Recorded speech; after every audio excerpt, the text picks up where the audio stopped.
Olá! Quando se fala em leis federais, todos sabem que o local onde elas são publicadas é um só, o Diário Oficial da União. Ele é editado diariamente, impresso e está disponível em papel e na internet. O trabalho é feito pela Imprensa Nacional, um dos 3 órgãos mais antigos do país. A credibilidade do Diário Oficial é tão antiga quanto a idade, são 150 anos. Hoje, no NBR Entrevista, vamos conhecer um pouco mais da história do Diário Oficial, curiosidades e a importância para a população. O nosso convidado é Fernando Tolentino, diretor-geral da Imprensa Nacional. Obrigado, Tolentino, por ter vindo. Como vai? Tudo bem? Tolentino, primeiro eu acho que é importante a gente falar um pouco sobre o papel da Imprensa Nacional na publicação dos atos da administração pública. A publicação de um ato, ele é tão importante que é essa publicação que dá validade ao ato. Quer dizer, o ato público, ele só tem validade a partir do momento em que ele é publicado. Lá no finalzinho vem dizendo, esta lei entra em vigor na data da sua publicação. Se assim não é, vai dizer, esta lei entrará em vigor a partir de tantos dias depois da publicação. Além da questão da validade da lei, existe uma questão muito importante que é a transparência, né? Ou seja, tudo que se faz é publicado e está disponibilizado à população. É exatamente essa questão que define essa importância da publicação, que está lá na Constituição, no artigo 37, quer dizer, que é o princípio da publicidade. A lei vale porque é conhecida. Se ela não é conhecida, ela não vale, não é? A ninguém é dado o direito de desconhecer uma lei, mas é um direito dela conhecer todas as leis. Agora, o Diário Oficial ele não publica apenas as ações da administração pública federal. Não. Também publica atos de estados e municípios, se são contratos, compras, licitações, etc., em que há recursos federais. E também publica, evidentemente, os atos de empresas, grandes empresas, negócios privados, organizações da sociedade, que pela sua influência no conjunto da sociedade, a lei entende que é preciso ser do conhecimento de todos. Quando é um ato, por exemplo, que tem recursos do governo federal. Sim. Ou, por exemplo, a prestação de contas de um convênio, ou, por exemplo, o balanço de uma grande empresa, de uma sociedade anônima, os atos constitutivos de uma empresa de seguros, não é? A ata de fundação de um partido político ou a ata de fundação de um sindicato. Todos esses são instrumentos que precisam ser primeiro publicados para que possa se iniciar, inclusive, o processo de registro daquela instituição. Agora, apenas para que todos entendam direitinho como é que funciona, os estados e municípios também têm seus próprios diários oficiais. Sim, ali são publicadas as leis, decretos, portarias, constituições dos estados, naqueles diários oficiais dos estados. E no dos municípios também. É claro que se flexibiliza na questão dos municípios, porque há municípios muito pequenos, em que esses, então, há uma possibilidade de eles fazerem a publicação por instrumentos outros. Por exemplo, uma licitação pequena de cidade que vai ser feita pode ser até no mural da prefeitura, né? Aquele mural da prefeitura cumpre o papel de um diário oficial municipal. Agora, Tolentino, são 150 anos de Diário Oficial, é uma história, é uma vida. Que leis você destacaria que tiveram destaque ao longo dessa história? Como ali estão todas as leis, tem aquelas das quais temos a memória avivada no sentido positivo. Desde a Lei Áurea, por exemplo. Desde a Lei Áurea, desde o ventre livre, não é? Sim. Até algumas que são leis de ingrata memória. Então, veja bem, as cassações de todos os mandatos de intelectuais, de professores, de magistrados, de políticos que houve durante o regime militar, estão publicadas no Diário Oficial. Todos os atos de exceção de governo estão publicados, mas estão também todos aqueles que representaram a construção de algo novo no país. O monopólio do petróleo, a criação da Petrobras, a Eletrobras, Itaipu, todas as empresas brasileiras vinculadas ao Estado, seus atos constitutivos de criação estão ali. Ou seja, né? Os últimos 150 anos de história do Brasil estão no Diário Oficial. Pode procurar que está no Diário Oficial. Não é? O voto da mulher, a criação do Tribunal Eleitoral, da Justiça Eleitoral. Sabe que antes de Getúlio Vargas, na velha República, por exemplo, não havia justiça eleitoral. As eleições eram reconhecidas pelo parlamento. O parlamento reconhecia ou não um processo eleitoral. Se não reconhecia, aquela eleição não valeu. Foi a partir do período de Getúlio, então, que se criou a Justiça Eleitoral, e essa Justiça Eleitoral, a sua criação, está lá no Diário Oficial. Tolentino, qual o reflexo dessas publicações na vida do cidadão comum?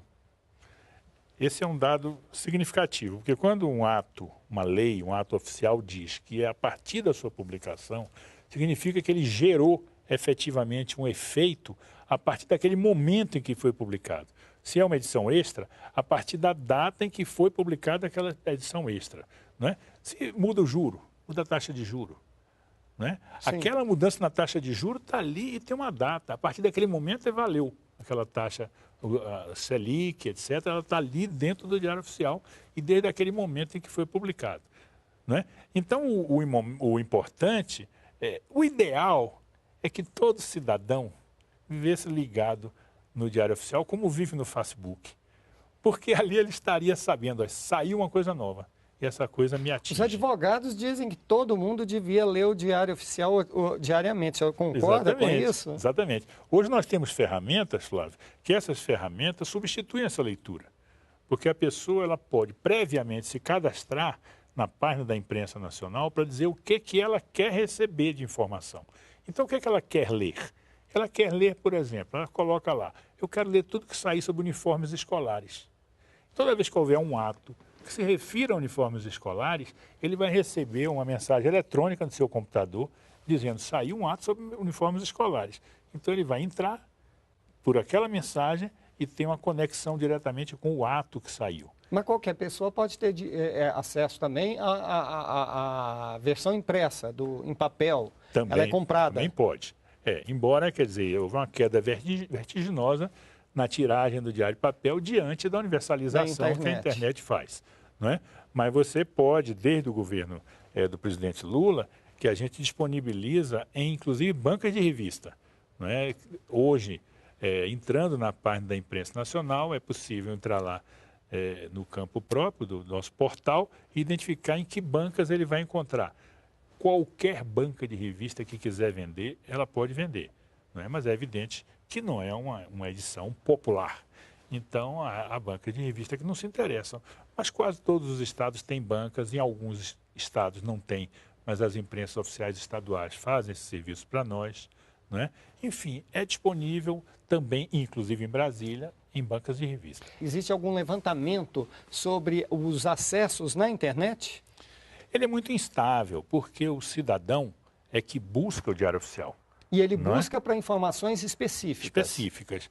Então, por exemplo, ninguém lê. Jornal nenhum, nós que somos jornalistas, sabemos que é lido inteiro. Né? Alguns lêem a página de esporte, outros lêem a página de polícia, página social, etc. No Diário Oficial é mais ainda, a pessoa lê o ato. Ou se é um servidor público encarregado disso no seu órgão, então ele lê uma área mais extensa. Ele lê, por exemplo, tudo que sai sobre o seu órgão. Não é?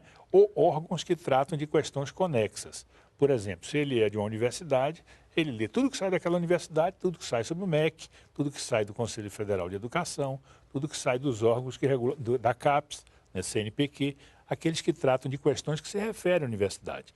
Mas, normalmente, a pessoa lê um ato, o ato que lhe diz respeito. Aquele que ela está interessada especificamente. Exatamente. Então, não há uma preocupação da imprensa nacional no sentido de ampliar a leitura do Diário Oficial, de tornar isso mais amplo? Não no sentido acessível. De como seria desejável que cada pessoa diariamente lesse. Sim. Mas que ela possa ler. Então, a imprensa nacional, por exemplo, ela é um dos recordistas brasileiros de acesso na internet no pico de procura, que é nas primeiras horas da manhã. Não é? Mas durante o dia é pouco. Mas em todas as horas existe leitura. Porque como o mundo inteiro lê, né, um brasileiro ou um estrangeiro que está no Japão, na China, no Oriente Médio, ele acessa o Diário Oficial da União e os fusos horários são diferenciados. Você tem pesquisa durante a noite, tem pesquisa de madrugada. A qualquer hora do dia você tem gente acessando a página da Imprensa Nacional para tomar conhecimento de novidades. E a Imprensa Nacional está satisfeita com o número de acessos? Ela permite 10 mil acessos simultâneos. Sim. Hoje isso é uma carga formidável, né? Quer dizer, permite que muita gente não tem histórico recente de queda da página por acesso exagerado de interessados, né? Embora haja dias que esse acesso dê picos monumentais. Embora a gente tenha, por exemplo, um acesso por volta de 2,5 milhões mês, mas às vezes tem dias que dá mais de 2 milhões, 3 milhões. No dia que sai, por exemplo, o censo escolar, né, o Brasil inteiro corre para o Diário Oficial. Né? Sim. No dia que sai o concurso da Caixa Econômica, o resultado do concurso... Todo mundo quer saber o resultado pelo Diário Oficial. Ou o edital, que todo mundo quer saber se vale a pena fazer aquele concurso. Então está um pico monumental de procura.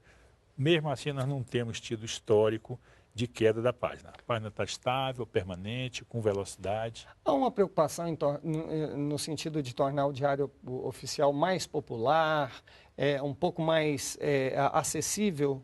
Mais agradável, não é? Ele é uma leitura feia, porque, afinal de contas, ele se baseia muito na forma do velho Diário Oficial impresso. Nós, atualmente, estamos fazendo estudos no sentido de melhorar essa legibilidade, não é? A questão do acesso agradável, porque a acessibilidade para pessoas com necessidades especiais e tal, nós temos preservado. Nós temos um padrão 3A na nossa página, que é o melhor padrão do mundo, não é? Mas nós queremos que seja mais agradável.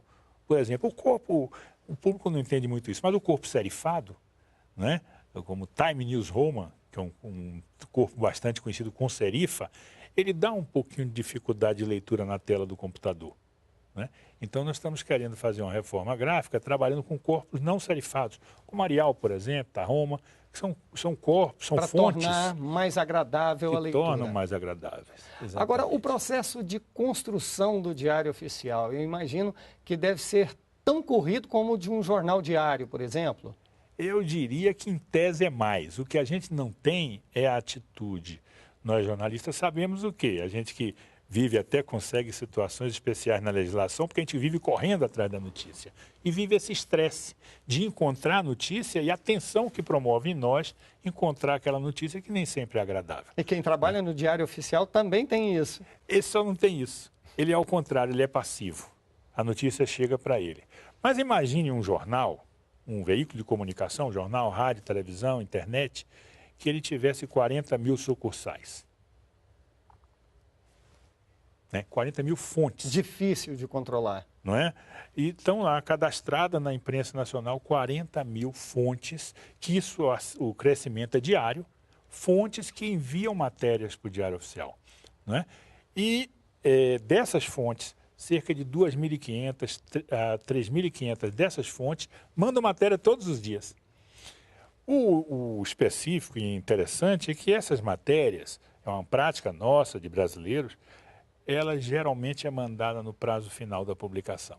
Sim. Então, nós temos também não somente a atenção do acesso à página, mas a atenção do envio de matérias. Para que não caia... A pressa na publicação. Porque fecha às 6 horas da tarde. Certo. Então, vai matéria de manhã, vai matéria até agendada, de véspera, 2, 3 dias antes. Mas isso é aquele inglês, aquele japonês que mora no Brasil, que manda as coisas previamente, antecipadamente. Normalmente vai tudo na última hora. Agora, Tolentino, ao longo desses 150 anos, eu imagino que deve ter muita curiosidade para se falar, né? Tanto na produção, porque a imprensa nacional ela foi inovadora, né? Na época. O Brasil chegou nessa coisa de... exemplo. O Brasil chegou na área impressa, de gráfica, essa coisa, os portugueses eram ansiosos disso, chegamos quase 300 anos depois do México. Sim. Não é? Nós viemos ter jornal em 1808. E viemos ter o Diário Oficial da União, que foi uma consequência de vários jornais anteriores, desde a Gazeta do Rio de Janeiro, em 1862. Pois bem, nós inovamos na questão do offset, nós inovamos na questão da rotativa, nós inovamos na questão de clichê tipográfico, enfim. No passado, quando a iniciativa privada não estava inteiramente concentrada na área jornalística, embora já se fizesse jornal impresso, mas a imprensa nacional estava na frente no mercado. Estava inovando no mercado, não é? E inovamos em vários pontos. Até, por exemplo, na área produtiva, a primeira mulher servidora pública do Brasil fazia o Diário Oficial. Joana Francis Stockmaier era uma monotipista que fazia o Diário Oficial. Uma daquelas ilustres desconhecidas que ali na imprensa nacional sentavam no monotipo para preparar a sua edição diária, não é? E, então, é muito interessante essa coisa da novidade no Diário Oficial. Sim. Não é? E durante o tempo, evidentemente, houve mudanças em que, por exemplo, o Diário da Justiça parte do Diário Oficial. Deixou de ser parte, passou a haver um ser outro Diário da separado. Justiça. E, posteriormente, o Diário da Justiça deixou de existir como produção nossa. Passou a ser apenas a internet, a partir de 2006, dezembro de 2006, foi autorizado que os tribunais fizessem isso.